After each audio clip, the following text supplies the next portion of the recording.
Hi friends, welcome to our channel Srimata వ్లాగ్స్లో. ఈరోజు మనము నీటి కవితల్లో ఒక కవిత. ఆ కవిత పేరేంటి? సహచర్యం. అలికిడి లేని అమాస చిమ్మ చీకట్లు మెరిసే సంధ్యా తారవిని, నా జీవన గమనములో నీవే నా దిక్సూచి.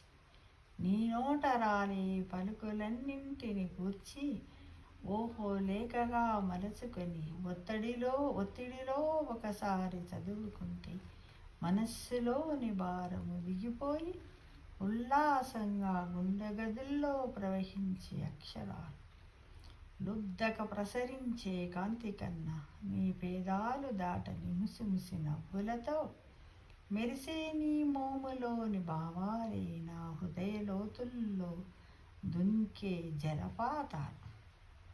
నువ్వు నేను వలపటదాపటలై బతుకు ఇరుసును అనుభూతుల లోగిలిలో లాగగలిగితే కాలము తీరాలను చేరి చరిత్రలో లిఖింపగలిగేదే మన సహచర్యం అని సహచర్యం గురించి చక్కగా కవి వర్ణించాడు. మిత్రమా కదా, ఇలా ఉండాలి సహచర్యం అంటే.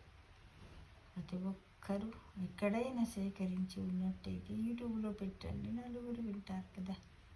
ఇది రాసినట్టు ఇటువంటి వారికి శతాభివందనాలు.